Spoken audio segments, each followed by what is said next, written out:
Hi hello ನಮಸ್ತೆ ಎಲ್ಲರಿಗೂ S media ಚಾನಲಿನ ಮತ್ತೊಂದು ವಿಡಿಯೋಗೆ ಸ್ವಾಗತ ಸುಸ್ವಾಗತ.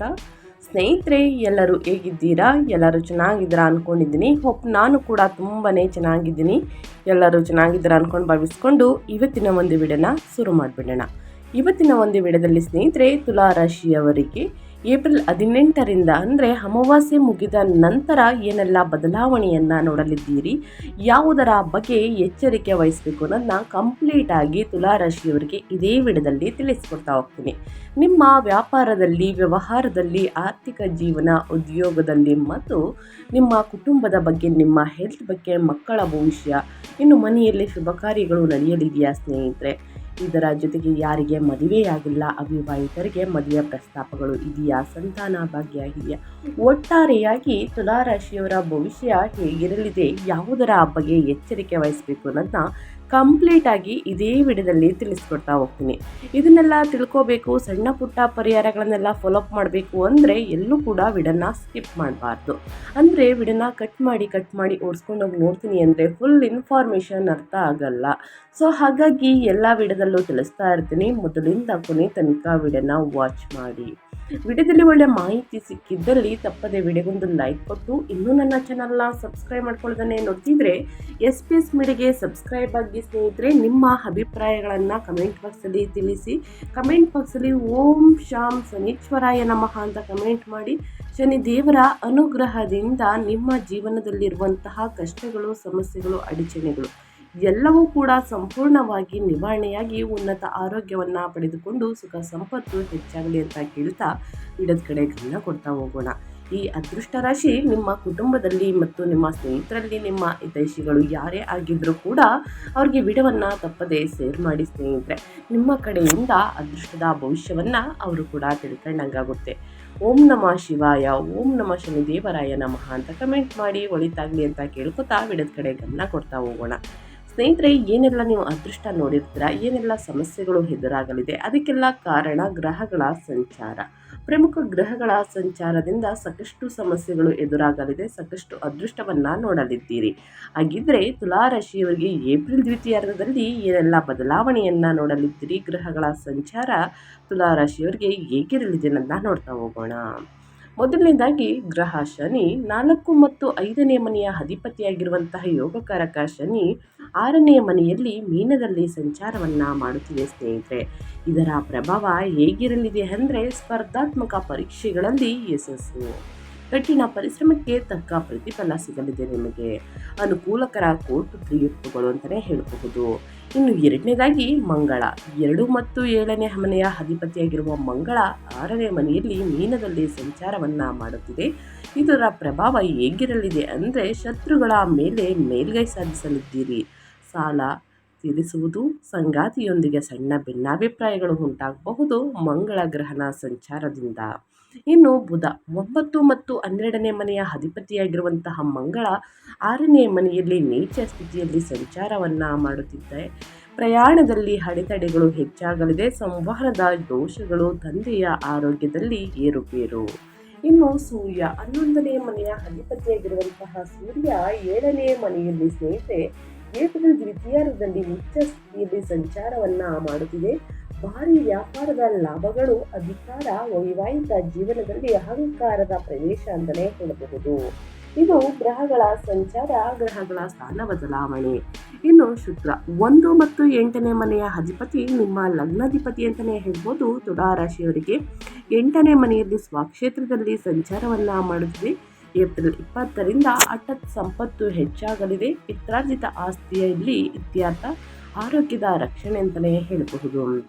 ಸ್ನೇಹಿತರೆ, ಗ್ರಹಗಳ ಸಂಚಾರದಲ್ಲಿ ಏನೆಲ್ಲ ಬದಲಾವಣೆಯನ್ನು ನೋಡಲಿದ್ದೀರಿ ಅಂತ ಒಟ್ಟಾರೆಯಾಗಿ ತಿಳಿಸ್ಕೊಟ್ಟಿದ್ದೀನಿ.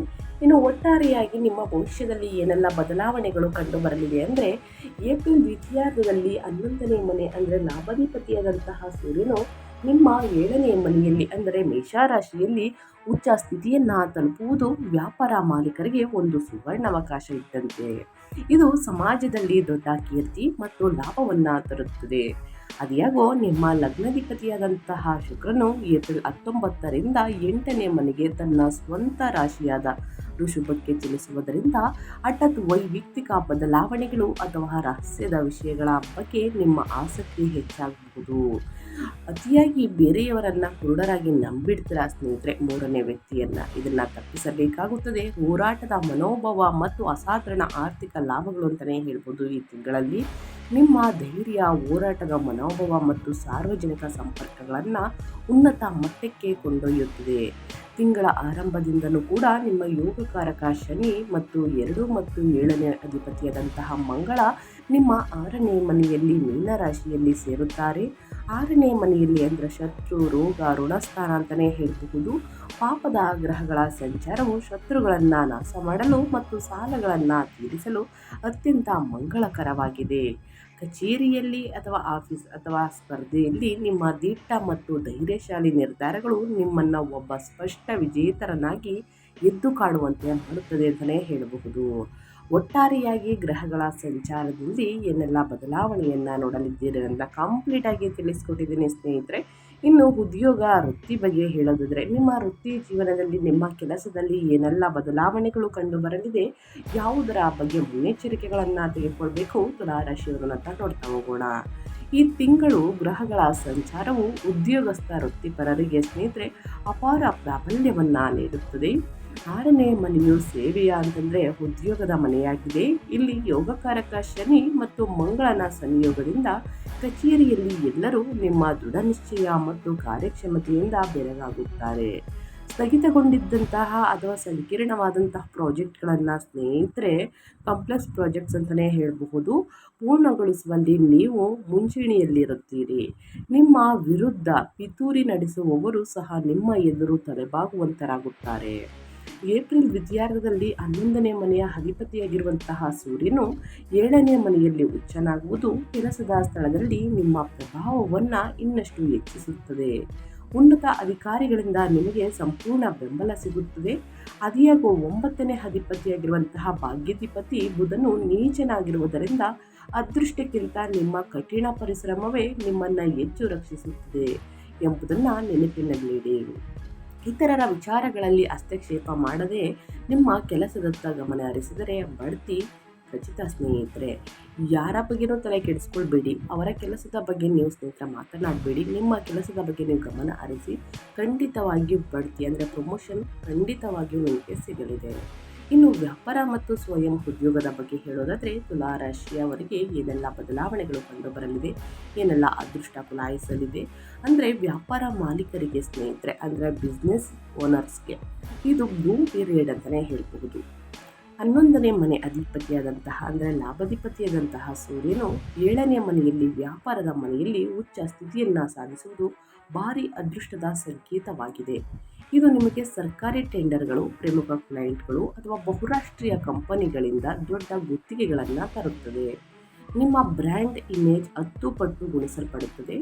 ಅದಿಯಾಗೋ ಒಂದು ಸಣ್ಣ ಎಚ್ಚರಿಕೆ ಏನೆಂದರೆ, 7ನೇ ಮನೆ ಅಂದರೆ ವ್ಯಾಪಾರಾಧಿಪತಿ ಮಂಗಳನು 6ನೇ ಮನೆಯಲ್ಲಿ ಅಂದರೆ ರೋಗ, ವಿವಾದಗಳ ಮನೆ ಅಂತಲೇ ಹೇಳಬಹುದು ಇರುವುದರಿಂದ ಲಾಭದ ಹಂಚಿಕೆಗೆ ಸಂಬಂಧಿಸಿದಂತೆ ವ್ಯಾಪಾರ ಪಾಲುದಾರರೊಂದಿಗೆ ಸಣ್ಣ ಭಿನ್ನಾಭಿಪ್ರಾಯಗಳು ಬರಬಹುದು. ನನ್ನಿಂದಲೇ ಎಲ್ಲವೂ ನಡೀತಿದೆ ಎಂಬ ಅಹಂಕಾರದ ಭಾವನೆ ಮೂಡಬಹುದು. ಇದನ್ನು ನೀವು ನಿಯಂತ್ರಣದಲ್ಲಿಟ್ಟುಕೊಂಡ್ರೆ ನಿಮ್ಮ ವ್ಯಾಪಾರವು ಅಡೆತಡೆ ಇಲ್ಲದೆ ಸಾಗುತ್ತದೆ. ಸೊ ಹಾಗಾಗಿ ಸ್ನೇಹಿತರೆ, ಯಾವುದರ ಬಗ್ಗೆ ನಿಮ್ಮ ವ್ಯಾಪಾರದಲ್ಲಿ, ವ್ಯವಹಾರದಲ್ಲಿ, ನಿಮ್ಮ ಕೆರಿಯರ್ ಮತ್ತು ನಿಮ್ಮ ಬಿಸ್ನೆಸ್ಸಲ್ಲಿ ಎಚ್ಚರಿಕೆ ವಹಿಸಬೇಕು, ಏನೆಲ್ಲ ಅದೃಷ್ಟದ ಫಲಗಳನ್ನು ಗಳಿಸಲಿದ್ದೀರಿ ಅಂತ ಕಂಪ್ಲೀಟಾಗಿ ತುಲಾರಾಶಿಯವರಿಗೆ ತಿಳಿಸ್ಕೊಟ್ಟಿದ್ದೀನಿ. ಏನೇ ಡೌಟ್ಸ್ ಇದ್ರೂ ಇಲ್ಲಿ ಕಮೆಂಟ್ ಮಾಡಬಹುದು, ಖಂಡಿತವಾಗಿಯೂ ಆನ್ಸರ್ ಮಾಡ್ತೀನಿ. ಹೂಡಿಕೆಯನ್ನು ಮಾಡ್ಬೋದಾ ಅಂದರೆ ಖಂಡಿತವಾಗಿಯೂ ಏಪ್ರಿಲ್ ದ್ವಿತೀಯಾರ್ಧದಲ್ಲಿ ಹೂಡಿಕೆಯನ್ನು ಮಾಡಿ, ಇದರಿಂದ ಲಾಭ ಸಿಗಲಿದೆ. ನಿಮ್ಮ ವ್ಯಾಪಾರವು ಅಡೆತಡೆ ಇಲ್ಲದೆ ಸಾಗುತ್ತದೆ ಸ್ನೇಹಿತರೆ. ಸೊ ಹಾಗಾಗಿ ಸ್ನೇಹಿತರೆ, ಹಣಕಾಸಿನಲ್ಲಿ ದುಪ್ಪಟ್ಟು ಲಾಭವನ್ನು ನೋಡುವುದರಿಂದ ನೀವು ಹೂಡಿಕೆಯನ್ನು ಮಾಡ್ಬೋದು. ಮುಂದಿನ ದಿನಗಳಲ್ಲಿ ಇದರಿಂದ ಲಾಭ ಸಿಗಲಿದೆ. ಇನ್ನು ಹಣಕಾಸಿನ ಬಗ್ಗೆ ಹೇಳೋದಾದರೆ, ನಿಮ್ಮ ಆರ್ಥಿಕ ಜೀವನ ಫೈನಾನ್ಸ್ ಬಗ್ಗೆ ಹೇಳೋದಾದರೆ, ತುಲಾರಾಶಿಯವರು ಏನೆಲ್ಲ ಫಲಿತಾಂಶವನ್ನು ನೋಡಲಿದ್ದೀರಿ, ಯಾವುದರ ಬಗ್ಗೆ ಎಚ್ಚರಿಕೆ ವಹಿಸಬೇಕು ಅಂತ ನೋಡ್ತಾ ಹೋಗೋಣ. ಮೊದಲನೇದಾಗಿ ಸ್ನೇಹಿತರೆ, ಈ ತಿಂಗಳಲ್ಲಿ ವಾಹನವನ್ನು ಖರೀದಿ ಮಾಡುವಂಥ ಕನಸು ನನ್ನ ಸಾಗಲಿದೆ. ಸೊ ಹಾಗಾಗಿ ಹಣಕಾಸಿನಲ್ಲಿ ಸ್ನೇಹಿತರೆ ಅನಗತ್ಯ ಖರ್ಚುಗಳನ್ನು ಬಿಟ್ಟರೆ ದುಪ್ಪಟ್ಟು ಲಾಭವನ್ನು ನೋಡಲಿದ್ದೀರಿ. ಆರ್ಥಿಕವಾಗಿ ಈ ತಿಂಗಳು ಗಮನಾರ್ಹ ಪ್ರಗತಿಯನ್ನು ದಾಖಲಿಸುತ್ತದೆ. ಎರಡನೇ ಧನಾಧಿಪತಿಯಾದಂತಹ ಮಂಗಳನು 6ನೇ ಮನೆಯಲ್ಲಿ ಇರುವುದರಿಂದ ಅಂದರೆ ಇದು ಋಣಸ್ಥಾನ. ಹಳೆಯ ಸಾಲಗಳನ್ನು ತೀರಿಸಲು ನೀವು ಮಾರ್ಗಗಳನ್ನು ಕಂಡುಕೊಳ್ಳುವಿರಿ. ನೀವು ಸ್ವಲ್ಪ ಕಟ್ಟುನಿಟ್ಟಾಗಿ ವರ್ತಿಸಿದರೆ ಇತರರಿಗೆ ನೀಡಿದ ಕೈ ಸಾಲದ ಹಣವು ವಸೂಲಿಯಾಗುತ್ತದೆ. ಏಪ್ರಿಲ್ ದ್ವಿತೀಯಾರ್ಧದಲ್ಲಿ ಉಚ್ಚ ಸೂರ್ಯನು ನಿಮ್ಮ ಲಗ್ನದ ಮೇಲೆ ನೇರ ದೃಷ್ಟಿ ಬೀರುವುದು ಮತ್ತು ಆತನು 11ನೇ ಮನೆ ಲಾಭಾಧಿಪತಿಯಾಗಿರುವುದು ಸಂಪತ್ತಿನ ಅನಿರೀಕ್ಷಿತ ಅರಿವನ್ನು ಖಚಿತಪಡಿಸುತ್ತದೆ. ಇದಲ್ಲದೆ ಏಪ್ರಿಲ್ 19ರಂದು ಲಗ್ನಾಧಿಪತಿ ಶುಕ್ರನು 8ನೇ ಮನೆಯಲ್ಲಿ ತನ್ನ ಸ್ವಂತ ರಾಶಿಗೆ ಚಲಿಸುವುದು ನಿಮ್ಮ ಜೀವನ ಸಂಗಾತಿಯ ಮೂಲಕ ಅಥವಾ ವಿಮೆ ಪಿತ್ರಾರ್ಜಿತ ಆಸ್ತಿಗಳ ರೂಪದಲ್ಲಿ ಹಠಾತ್ ಆರ್ಥಿಕ ಲಾಭಗಳನ್ನು ತರುತ್ತದೆ. ಮನೆಗೆ ಬೇಕಾಗಿರುವಂತಹ ಗೃಹೋಪಯೋಗಿ ವಸ್ತುಗಳನ್ನು ಖರೀದಿ ಮಾಡಲಿದ್ದೀರಿ. ಚಿನ್ನಾಭರಣಗಳನ್ನು ಖರೀದಿ ಮಾಡುವುದಕ್ಕೆ ಮುಂದಾಗಲಿದ್ದೀರಿ ಸ್ನೇಹಿತರೆ. ಒಟ್ಟಾರೆಯಾಗಿ ಹೇಳಬೇಕು ಅಂತಂದರೆ ಮನೆಗೆ ಬೇಕಾಗಿರುವಂತಹ ವಸ್ತುವನ್ನು ಖರೀದಿ ಮಾಡುವುದಕ್ಕೆ ಸೂಕ್ತ ಸಮಯ ಇದಾಗಿರುತ್ತದೆ. ನಿಮ್ಮ ಲಗ್ನಾಧಿಪತಿಯಾದಂತಹ ಶುಕ್ರನು 8ನೇ ಮನೆಯಲ್ಲಿ ತನ್ನ ಸ್ವಂತ ರಾಶಿಗೆ ಚಲಿಸುವುದು ನಿಮ್ಮ ಜೀವನ ಸಂಗಾತಿಯ ಮೂಲಕ ವಿಮೆ ಪಿತ್ರಾರ್ಜಿತ ಆಸ್ತಿಗಳ ರೂಪದಲ್ಲಿ ಹಠಾತ್ ಆರ್ಥಿಕ ಲಾಭಗಳನ್ನು ಹೆಚ್ಚಿಸುತ್ತದೆ. ಸೊ ಹಾಗಾಗಿ ಸಾಕಷ್ಟು ಹಣವನ್ನು ನೋಡಲಿದ್ದೀರಿ ಈ ತಿಂಗಳಲ್ಲಿ. ಇನ್ನು ನಿಮ್ಮ ಹೆಲ್ತ್ ಬಗ್ಗೆ ಹೇಳೋದಾದರೆ, ನಿಮ್ಮ ಯೋಗಕ್ಷೇಮ ಮತ್ತು ನಿಮ್ಮ ಆರೋಗ್ಯದ ಬಗ್ಗೆ ಹೇಳೋದಾದರೆ, ತುಲಾ ರಾಶಿಯವರು ಏನೆಲ್ಲ ಅದೃಷ್ಟವನ್ನು ನೋಡಲಿದ್ದೀರಿ, ಯಾವುದರ ಬಗ್ಗೆ ಮುನ್ನೆಚ್ಚರಿಕೆಗಳನ್ನು ತೆಗೆದುಕೊಳ್ಬೇಕು ನಿಮ್ಮ ಆರೋಗ್ಯದ ಬಗ್ಗೆ ಅಂದರೆ, ರೋಗಗಳ ಮನೆ 6ನೇ ಮನೆಯಲ್ಲಿ ಶನಿ ಮತ್ತು ಮಂಗಳನ ಪ್ರಭಾವದಿಂದಾಗಿ ನೀವು ಆರೋಗ್ಯವನ್ನು ನಿರ್ಲಕ್ಷಿಸುವುದು ಸೂಕ್ತವಲ್ಲ. ಹಳೆಯ ಕಾಯಿಲೆಗಳನ್ನು ಗುಣಪಡಿಸಲು ನೀವು ಸರಿಯಾದ ಔಷಧಿಯನ್ನು ಕಂಡುಕೊಳ್ಳಬಹುದಾದರೂ ಅತಿಯಾದ ಉಷ್ಣತೆ ಸ್ನೇಹಿತರೆ, ಎಕ್ಸೆಸ್ ಬಾಡಿ ಹೀಟ್ ಅಂತಲೇ ಹೇಳಬಹುದು. ಹೊಟ್ಟೆಯಲ್ಲಿ ಉರಿ ಅಂದರೆ ಗ್ಯಾಸ್ಟ್ರಿಕ್ ಸಮಸ್ಯೆ ನಿಮ್ಮನ್ನು ಕಾಡಬಹುದು ಅಥವಾ ಸ್ನಾಯು ನೋವುಗಳಿಂದ ನೀವು ಬಳಲಬಹುದು. ಲಗ್ನಾಧಿಪತಿಯಾದಂಥ ಶುಕ್ರನು 8ನೇ ಮನೆಯಲ್ಲಿ ಋಷಭದಲ್ಲಿ ಅಂದರೆ ತನ್ನ ಸ್ವಂತ ರಾಶಿಯಲ್ಲಿ ಇರುವುದು ನಿಮಗೆ ಅಪಾರ ರಕ್ಷಣೆಯನ್ನು ನೀಡುತ್ತದೆ ಮತ್ತು ನಿಮ್ಮ ಆರೋಗ್ಯದಲ್ಲಿ ಸ್ನೇಹಿತರೆ ಬಹಳಷ್ಟು ಸಮಸ್ಯೆಗಳು ನಿವಾರಣೆಯಾಗಲಿದೆ. ಆಯುಷ್ಯವನ್ನು ಹೆಚ್ಚಿಸುತ್ತದೆ. ಅದಿಯಾಗೋ 7ನೇ ಮನೆಯಿಂದ ಉಚ್ಚ ಸೂರ್ಯನು ನೇರ ದೃಷ್ಟಿಯು ನಿಮ್ಮ ಲಗ್ನದ ಮೇಲೆ ಬೀಳುವುದರಿಂದ ನಿಮ್ಮ ಕೋಪ ಮತ್ತು ರಕ್ತದೊತ್ತಡ ಹೆಚ್ಚಾಗುವುದು. ನಿಯಮಿತವಾಗಿ ನೀರನ್ನು ಕುಡಿಯುವುದು, ಹಣ್ಣು ತರಕಾರಿಗಳನ್ನು ತಿನ್ನುವುದು ಮತ್ತು ಹೊರಗಿನ ಊಟ ತಿಂಡಿಯನ್ನು ಕಡಿಮೆ ಮಾಡುವುದು ಅಂದರೆ ಮಸಾಲೆ ಭರಿತ ಊಟ ಖಾರವನ್ನು ಕಡಿಮೆ ಮಾಡುವುದು. ನಿಮ್ಮ ಕಣ್ಣುಗಳು ಹಾಗೂ ಮೂತ್ರಪಿಂಡಗಳ ಬಗ್ಗೆ ಕಾಳಜಿ ವಹಿಸುವುದು ಸೂಕ್ತ. ನಿಮ್ಮ ಕಿಡ್ನಿ ತುಂಬಾ ಚೆನ್ನಾಗಿರಬೇಕು ಅಂದರೆ ಚೆನ್ನಾಗಿ ನೀರನ್ನು ಕುಡಿಬೇಕು ಸ್ನೇಹಿತರೆ. ಹೈಡ್ರೇಟ್ ಆಗುತ್ತದೆ. ಸೊ ಹಾಗಾಗಿ ಹೈಡ್ರೇಟ್ ಪದಾರ್ಥಗಳನ್ನು ಸೇವಿಸುವುದು ಬಹಳ ಮುಖ್ಯ. ಸೊ ಹಾಗಾಗಿ ನಿಮ್ಮ ಆರೋಗ್ಯದ ಬಗ್ಗೆ ತುಲಾ ರಾಶಿಯವರು ಬಹಳಷ್ಟು ಎಚ್ಚರಿಕೆ ವಹಿಸಿ ಮುಂದಿನ ದಿನಗಳಲ್ಲಿ ಉನ್ನತ ಆರೋಗ್ಯವನ್ನು ಪಡೆದುಕೊಳ್ಳುವುದಕ್ಕೆ ಯೋಗ, ಧ್ಯಾನ, ಮೆಡಿಟೇಷನನ್ನು ಮಾಡಿ ಅಂತ ಹೇಳ್ತಾ, ಇನ್ನು ಮುಂದಿನದಾಗಿ ಹೇಳೋದಾದರೆ ಕುಟುಂಬ ಮತ್ತು ವೈಯಕ್ತಿಕ ಸಂಬಂಧಗಳ ಬಗ್ಗೆ.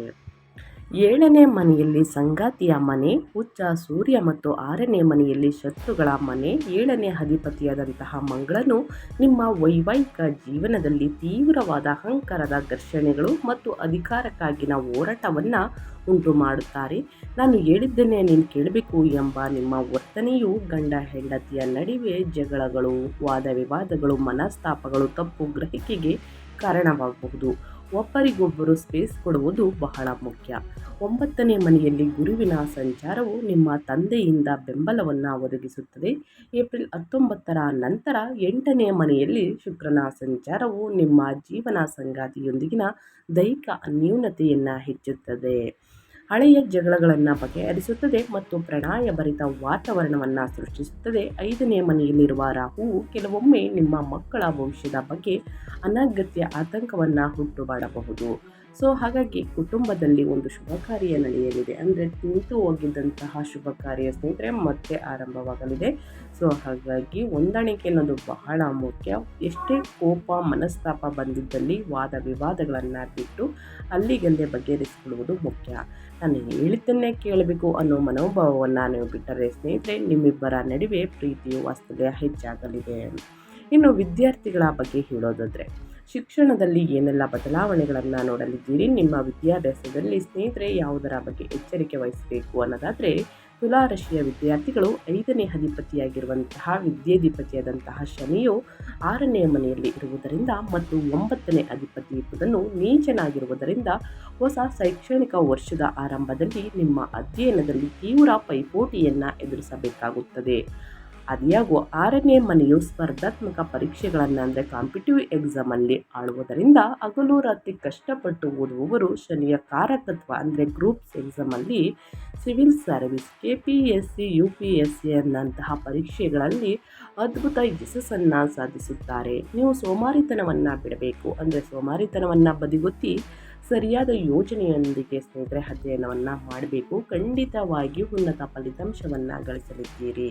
ಕಷ್ಟಪಟ್ಟು ಅಧ್ಯಯನದ ಕಡೆ ಗಮನ ಕೊಟ್ಟಿದ್ದಲ್ಲಿ ಉನ್ನತ ಫಲಿತಾಂಶ ನಿಮ್ಮದೇ ಅಂತಲೇ ಹೇಳಬಹುದು. ಇಂದಿನ ಶ್ರಮ ಮುಂದಿನ ಅದೃಷ್ಟದ ಫಲಗಳನ್ನು ನೋಡಲಿದ್ದೀರಿ ವಿದ್ಯಾರ್ಥಿಗಳು. ಸೊ ಹಾಗಾಗಿ ಇಂದಿನದಿಂದ ಕಷ್ಟಪಟ್ಟು ಅಧ್ಯಯನದ ಕಡೆ ಗಮನ ಕೊಡಿ ಅಂತ ಹೇಳ್ತಾ ಈ ತಿಂಗಳಲ್ಲಿ ಅನುಸರಿಸಬೇಕಾದ ಜ್ಯೋತಿಷ್ಯದ ಪರಿಹಾರಗಳನ್ನು ತಿಳಿಸ್ಕೊಡ್ತೀನಿ. ಈ ಪರಿಹಾರವನ್ನು ಅನುಸರಿಸುವುದರಿಂದ ಕಷ್ಟಗಳು, ಸಮಸ್ಯೆಗಳು ನಿವಾರಣೆಯಾಗಲಿದೆ. ಮೊದಲನೇದಾಗಿ ಶನಿವಾರದಂದು ಸ್ನೇಹಿತರೆ ಅಮಾವಾಸ್ಯೆ ಹುಣ್ಣಿಮೆ ಸಮಯದಲ್ಲೂ ಮಾಡಬಹುದು ಅಥವಾ ಶನಿವಾರದ ದಿನ ಸ್ನೇಹಿತರೆ ಶನಿ ದೇವರಿಗೆ ಎಳ್ಳೆಣ್ಣೆಯಿಂದ ತೈಲಾಭಿಷೇಕವನ್ನು ಮಾಡಿಸಿ ಬಡವರಿಗೆ, ನಿರ್ಗತಿಕರಿಗೆ ಕಪ್ಪು ಎಳ್ಳು ಸಾಸಿವೆಯನ್ನು ದಾನ ಮಾಡಿ ಸ್ನೇಹಿತರೆ. ಇನ್ನು ಶನಿ ಸ್ತೋತ್ರವನ್ನು ಹೇಳುವುದರಿಂದ ನಿಮ್ಮ ಆರೋಗ್ಯದಲ್ಲಿರುವಂತಹ ಸಮಸ್ಯೆಗಳು ಕ್ರಮೇಣವಾಗಿ ಕಡಿಮೆಯಾಗಲಿದೆ. 7ನೇ ಮನೆಯಲ್ಲಿ ಉಚ್ಚ ಸೂರ್ಯನಿಂದ ಉಂಟಾಗುವ ಅಹಂಕಾರವನ್ನು, ಈಗೋವನ್ನು ಕಡಿಮೆ ಮಾಡಲು ಮತ್ತು 6ನೇ ಮನೆಯಲ್ಲಿರುವ ಗ್ರಹಗಳ ಸಂಪೂರ್ಣ ಶುಭ ಫಲಿತಾಂಶಗಳನ್ನು ಪಡೆಯಲು ಈ ಪರಿಹಾರಗಳನ್ನು ಅನುಸರಿಸಿ ತುಲಾರಾಶಿಯವರು. ಮಹಾಲಕ್ಷ್ಮೀ ದೇವಿಯ ಆರಾಧನೆ. ನಿಮ್ಮ ಲಗ್ನಾಧಿಪತಿಯಾದಂಥ ಶುಕ್ರನ ಬಲವನ್ನು ಸ್ಥಿರಗೊಳಿಸಲು ಮತ್ತು 8ನೇ ಮನೆಯ ಅಡೆತಡೆಗಳನ್ನು ತಡೆಯಲು ಶುಕ್ರವಾರದಂದು ಕನಕದಾರ ಸ್ತೋತ್ರವನ್ನು ಪಠಿಸಿ ಅಥವಾ ಲಕ್ಷ್ಮೀ ದೇವಿಯನ್ನು ಪೂಜಿಸುವುದರಿಂದ ನಿಮ್ಮ ಜೀವನದಲ್ಲಿ ಇರುವಂತಹ ಅಡೆತಡೆಗಳು ಅಂದರೆ ಸ್ನೇಹಿತರೆ ಮನೆಯಲ್ಲಿರುವಂತಹ ಅಡೆತಡೆಗಳು, ಸಮಸ್ಯೆಗಳು ಎಲ್ಲವೂ ಕೂಡ ನಿವಾರಣೆಯಾಗಲಿದೆ. ಸೊ ಹಾಗಾಗಿ ಕನಕದಾರ ಸ್ತೋತ್ರವನ್ನು ಪಠಿಸಿ ಶುಕ್ರವಾರದಂದು. ಇನ್ನು ಸೂರ್ಯನ ಪರಿಹಾರ. ನಿಮ್ಮ ವೈವಾಹಿಕ ಜೀವನದಲ್ಲಿ ಅಹಂಕಾರವನ್ನು ಕಡಿಮೆ ಮಾಡಲು ಏಪ್ರಿಲ್ ದ್ವಿತೀಯಾರ್ಧದಲ್ಲಿ ಅಂದರೆ 15ನೇ ತಾರೀಕು ನಂತರ ಪ್ರತಿದಿನ ಬೆಳಿಗ್ಗೆ ಸೂರ್ಯ ದೇವರಿಗೆ ಅಗ್ರವನ್ನು ನೀಡಿ ಅಂದರೆ ನೀರನ್ನು ಅರ್ಪಿಸಿ, ನೀರಿನಲ್ಲಿ ಕುಂಕುಮ ಮತ್ತು ಬೆಲ್ಲವನ್ನು ಮಿಶ್ರಣ ಮಾಡಿ ಅಗ್ರವನ್ನು ಅರ್ಪಿಸುವುದರಿಂದ ನಿಮ್ಮ ತಂದೆ ತಾಯಿಯನ್ನು ಗೌರವಿಸಿ, ಗುರು ಹಿರಿಯರನ್ನು ಗೌರವಿಸಿ ಸ್ನೇಹಿತರೆ. ವೈವಾಹಿಕ ಜೀವನದಲ್ಲಿ ಅಹಂಕಾರವನ್ನು, ಈಗೋವನ್ನು ಕಡಿಮೆ ಮಾಡಲಿದೆ. ನಿಮ್ಮ ಜೀವನದಲ್ಲಿ ಒಂಥರ ಸಂತೋಷ, ಬಾಂಧವ್ಯ ಹೆಚ್ಚಾಗಲಿದೆ. ನಿಂತು ಹೋಗಿದ್ದಂತಹ ಶುಭ ಕಾರ್ಯಗಳು ಪ್ರಾರಂಭಗೊಳ್ಳಲಿದೆ. ಇನ್ನು ಹನುಮಾನ್ ಚಾಲಿಸವನ್ನು ಪಠಿಸುವುದು. 6ನೇ ಮನೆಯಲ್ಲಿ ಮಂಗಳ ಮತ್ತು ಶನಿಯಿಂದ ಉಂಟಾಗುವ ಕೋಪ ಮತ್ತು ಆತುರವನ್ನು ನಿಯಂತ್ರಿಸಲು ಪ್ರತಿ ಮಂಗಳವಾರ ಹನುಮಾನ್ ಚಾಲಿಸವನ್ನು ಪಠಿಸಿ. ವಾಹನವನ್ನು ಚಾಲನೆ ಮಾಡುವಾಗ ಅತಿ ವೇಗ ಹೊಳಿತಲ್ಲ, ನಿಧಾನವಾಗಿ ವಾಹನವನ್ನು ಚಾಲನೆ ಮಾಡಿ. ತಡರಾತ್ರಿಯಲ್ಲಿ ವಾಹನವನ್ನು ಚಾಲನೆ ಮಾಡಬೇಡಿ, ಯಾಕಂದರೆ ಸಣ್ಣ ಪುಟ್ಟ ಗಾಯಗಳನ್ನು ಸೂಚಿಸುತ್ತಿವೆ ಗ್ರಹಗಳು. ಸೊ ಹಾಗಾಗಿ ವಾಹನವನ್ನು ಚಾಲನೆ ಮಾಡಬೇಕಾದ್ರೆ ಬಹಳಷ್ಟು ಎಚ್ಚರಿಕೆ ವಹಿಸಿ ತುಲಾರಾಶಿಯವರು ಅಂತ ಹೇಳ್ತಾ ನಾನು ವಿಡಿಯೋನ ಎಂಡ್ ಮಾಡ್ತಿದ್ದೀನಿ. ಆದಷ್ಟು ಈ ಸಣ್ಣ ಪುಟ್ಟ ಪರಿಹಾರದಿಂದ ದೊಡ್ಡ ಸಮಸ್ಯೆಗಳು ಕೂಡ ನಿವಾರಣೆಯಾಗಲಿದೆ. ಸೊ ಹಾಗಾಗಿ ಪ್ರತಿಯೊಬ್ಬರು ಫಾಲೋ ಮಾಡಿ ಅಂತ ಹೇಳ್ತಾ ನಾನು ವಿಡಿಯೋನ ಎಂಡ್ ಮಾಡ್ತಾ ಇದ್ದೀನಿ. ಇವತ್ತಿನ ಒಂದು ವಿಡಿಯೋದಲ್ಲಿ ಸಂಪೂರ್ಣ ಮಾಹಿತಿ ಸಿಕ್ಕಿದ್ದಲ್ಲಿ, ಈ ವಿಡಿಯೋ ಯೂಸ್ಫುಲ್ ಅನಿಸಿದ್ದಲ್ಲಿ ವಿಡಿಯೋಗೆ ಲೈಕ್ ಮಾಡೋದನ್ನ ಮರ್ತಿದ್ರೆ ಲೈಕ್ ಮಾಡಿ. ಇನ್ನೂ ನನ್ನ ಚಾನಲ್ನ ಸಬ್ಸ್ಕ್ರೈಬ್ ಮಾಡ್ಕೊಳ್ಳೋದನ್ನು ನೋಡ್ತಿದ್ರೆ SPS ಮೀಡಿಯಾಗೆ ಸಬ್ಸ್ಕ್ರೈಬ್ ಆಗಿ ನಿಮ್ಮ ಅಭಿಪ್ರಾಯಗಳನ್ನು ಕಮೆಂಟ್ ಬಾಕ್ಸಲ್ಲಿ ತಿಳಿಸ್ಬೋದು. ಯಾರೆಲ್ಲ ಸಬ್ಸ್ಕ್ರೈಬ್ ಮಾಡಿಕೊಂಡು ಪ್ರತಿನಿತ್ಯ ವಿಡಿಯೋ ವಾಚ್ ಮಾಡ್ತಿದ್ದೀರಾ ಅಂಥವರಿಗೆ ಥ್ಯಾಂಕ್ ಯು ಸೋ ಮಚ್ ಅಂತ ಹೇಳ್ತಾ ನಿಮಗೂ ಮತ್ತು ನಿಮ್ಮ ಕುಟುಂಬಕ್ಕೆ ತುಂಬಾ ಒಳ್ಳೆಯದಾಗಿ ಶನಿದೇವರ ಆಶೀರ್ವಾದ ನಿಮ್ಮ ಮೇಲಿರಲಿ ಅಂತ ಹೇಳ್ತಾ ಮತ್ತೊಂದು ವಿಡಿಯೋದಲ್ಲಿ ಸಿಗ್ತೀನಿ. Thank you for watching.